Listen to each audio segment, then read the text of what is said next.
18 लोकमत विशेषला सुरुवात करूयात। काही महत्त्वाचे रिपोर्ट्स आपण या बातमीपत्रामध्ये पाहणार आहोत। सुरुवात करूयात। एनडीए सरकारचा शपथविधी सुरू होण्याआधीच मित्रपक्षांनी भाजपची कोंडी सुरू केलेली आहे। नितीश कुमार यांच्या पक्षाला मोठी खाती हवी आहेत, तर 4 खासदारांमागे 1 मंत्रीपद असा सूर तेलुगू देसमने आळवलेला आहे। आणि इतकंच नव्हे तर मुस्लिम आरक्षण आणि अग्निवीरवरून देखील दोन्ही पक्षांनी भाजपच्या भूमिकेला छेद दिलाय। पाहूयात। भाजपला पुरवावे लागणार जावई लाड। देवेगौडांचा जावयासाठी मंत्रिपदाचा आग्रह।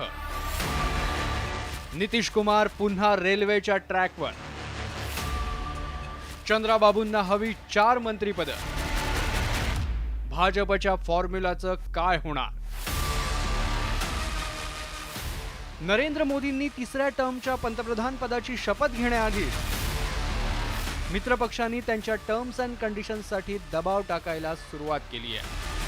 12 खासदार असलेल्या नितीश कुमार आणि 16 खासदार असलेल्या चंद्राबाबू नायडूंकडे केंद्र सरकारचा रिमोट कंट्रोल जाण्याची चिन्ह दिसतायत। इतकंच नव्हे तर केंद्र सरकारच्या धोरणांनाही त्यांनी विरोध करायला सुरुवात केली आहे। धर्मावर आधारित आरक्षणाला भाजपचा विरोध आहे, मात्र आंध्र प्रदेशात चंद्राबाबू नायडूंनी मुस्लिमांना नोकरीत 4% आरक्षणाची भूमिका घेतली आहे, तर नितीश कुमारांच्या जेडीयूनं अग्निवीर योजनेवर पुनर्विचार करण्याची मागणी केली आहे।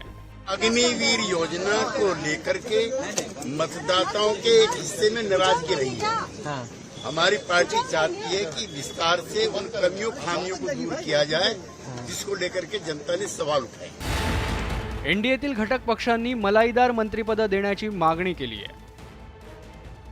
जेडीएसचे एच.डी. देवेगौडा यांनी त्यांचे पुत्र कुमारस्वामींसाठी कृषी मंत्रालयाची मागणी केली आहे। जावई डॉक्टर सी.एन. मंजुनाथसाठी आरोग्य मंत्रालयाचा आग्रह धरलाय, तर नितीश कुमार यांना 4 मंत्रिपद हवी आहेत। त्यात रेल्वे, कृषी आणि वित्त मंत्रालयाचा समावेश आहे, तर चंद्राबाबू नायडूंनी 4 मंत्रालयांची मागणी केल्याची माहिती सूत्रांनी दिली आहे।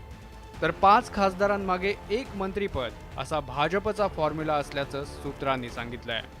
हम तो गठबंधन की ही सरकार चला रहे थे, भले हमें बहुमत भी आया तो भी हम गठबंधन की सरकार चला रहे थे। रामविलास पासवान जी रहे, जब शिवसेना था तो उसके रहे, अभी पारस जी थे, तो हम तो गठबंधन की सरकार चलाते रहे हैं। बहुमत आने के बाद भी आगे भी गठबंधन की सरकार चलाएंगे। भाजपला 2014 आणि 2019 मध्ये स्पष्ट बहुमत मिळालं होतं, त्यामुळे एनडीएतील घटक पक्षांना तेव्हा जास्त मंत्रिपदं मिळाली नव्हती। मात्र आता पुन्हा एकदा एनडीएतील घटक पक्षांना सुगीचे दिवस आल्याचं या सगळ्या घडामोडींवरून स्पष्ट होत आहे। Bureau report, news 18 Lokmat.